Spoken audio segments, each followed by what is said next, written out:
What a headache everything was to arrange all of this stuff just to start working, and the fact the company that should be doing this like literally every day, this is their job, did not get clear instructions with what to do from the get-go, and it's just been very stressful. Hey everyone, my name is Christine and welcome to my channel.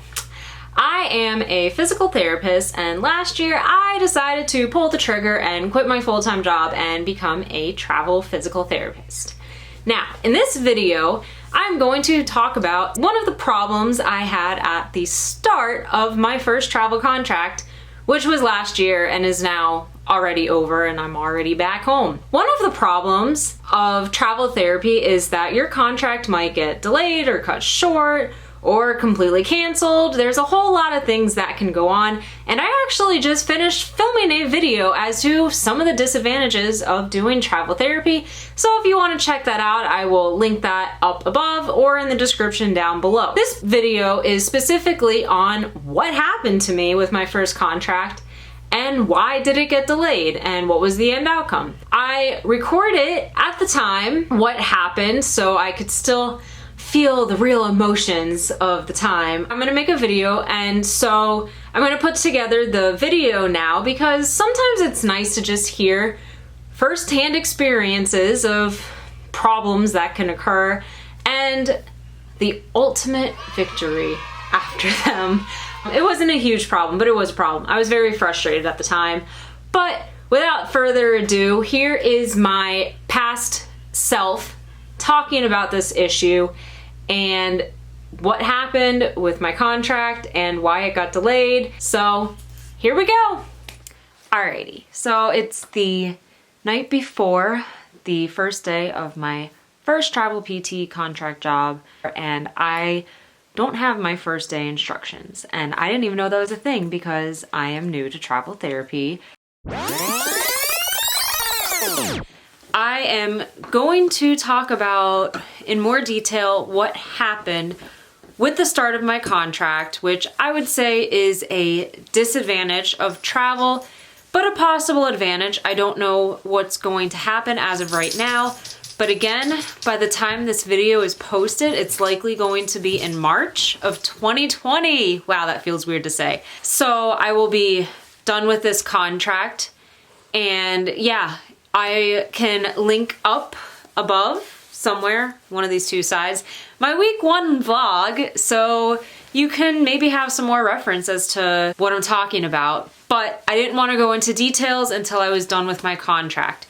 So the further details of what happened this week with my first week of my travel contract. So last Thursday, the Thursday before I was supposed to start, I get a phone call from my recruiter, and I didn't pick up the phone because I was in the middle of driving up here. I was actually in the George Washington Tunnel outside of New York City, and yeah, I had to keep my eyes on the road. I didn't pick up the phone when it rang. I listened to the voicemail, and basically my recruiter was telling me that the facility did not approve a letter which my immunologist had written stating that I do not get vaccines other than the killed influenza vaccine.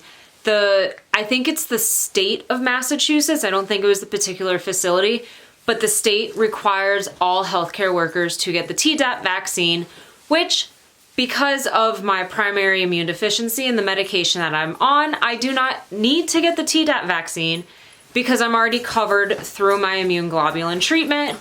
Well, apparently this was not my dog. Apparently this was not good enough for the state of Massachusetts, and they waited almost a week to relay this information. I'm really not sure where the disconnect of all the things that I went through this week came from, which is one of the frustrating things about being a traveler, is it's not just you and the company that you're working for, it's you're working for a travel facility which is like contracting you out to another company. So there's just multiple parties to talk to, and I'm really not sure where the breakdown in communication happened.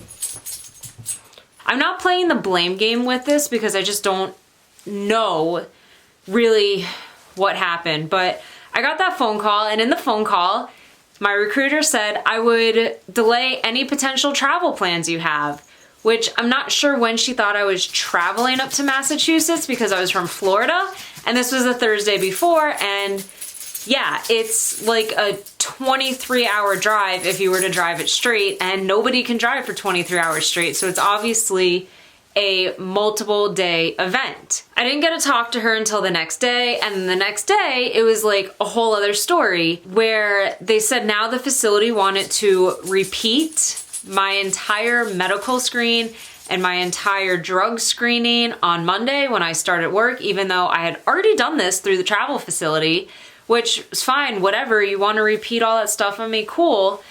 But they told me late afternoon on Friday that the state of Massachusetts mandated that I get the Tdap vaccine, and they disagree with my physician that it is not necessary and that I can get it because it is a killed vaccine. So I had to say to my recruiter, look, I need to contact my physician and just get his blessing because I do have this illness. Ultimately, my health is a priority over my job. So thankfully my immunologist is very easy to contact. I emailed him, asked him if I can get the Tdap vaccine. He emailed within a minute saying I could get it, I wouldn't have any adverse effects, but his own words were that it is stupid for me to do so, but if I can get it and I'm not gonna have any negative health effects, that's the main thing. So I thought all was resolved on Friday. They told me that I would go in Monday morning. The facility that I was working for would give me the Tdap vaccine, and then they also suddenly said I had to get the fit test for tuberculosis, which cool, whatever.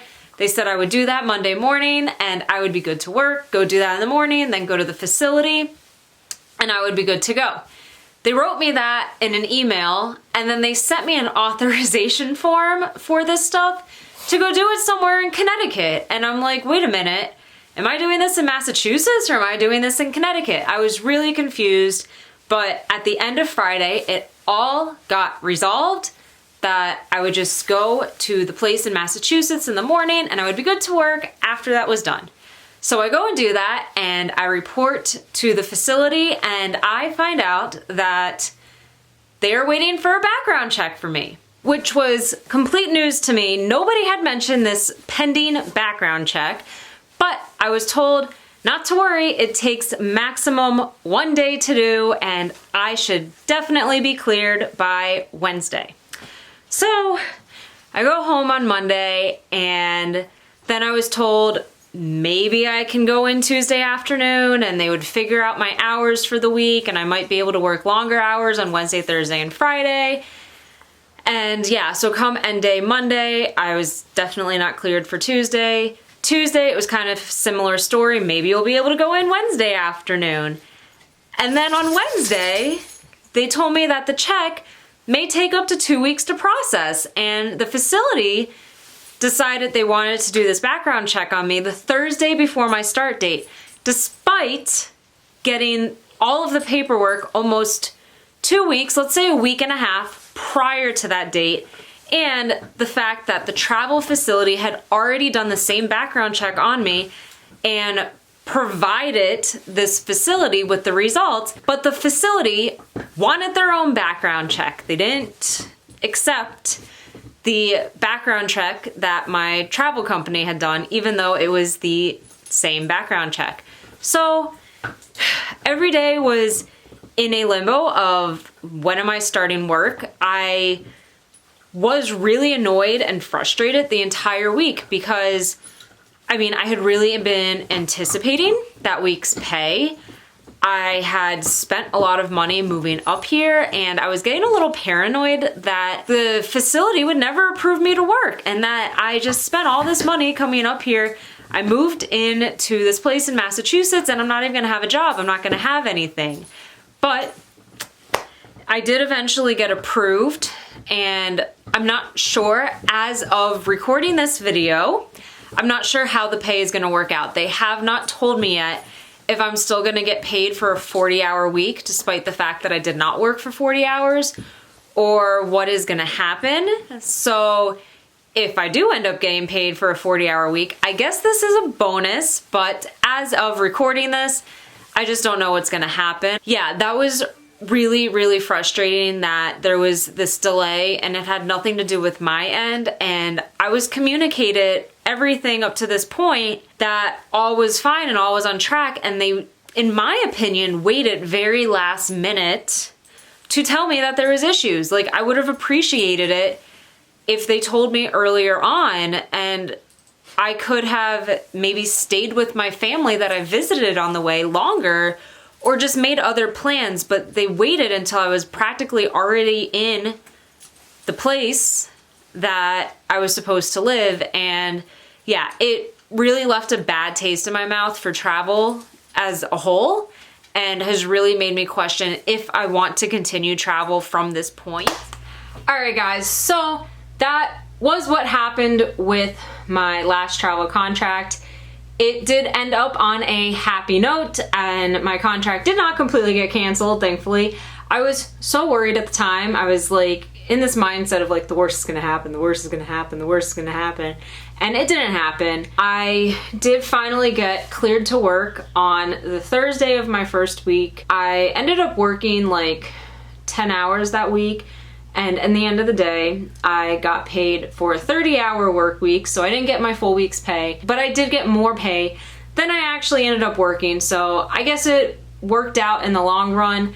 I did kind of get to explore the town a little bit before rushing into work, although I didn't know anybody there and I didn't know anywhere to go, and there's not a whole lot to do, so it was kind of a long week, but you know, I got to spend more time with my dog and get him accustomed to a new home, and like they say, everything works out in the end, and it worked out for me, but it was totally beyond frustrating when it was going on at the time. That's my video. I hope you enjoyed it. Give it a thumbs up, subscribe if you want, and I will catch you next time. Bye!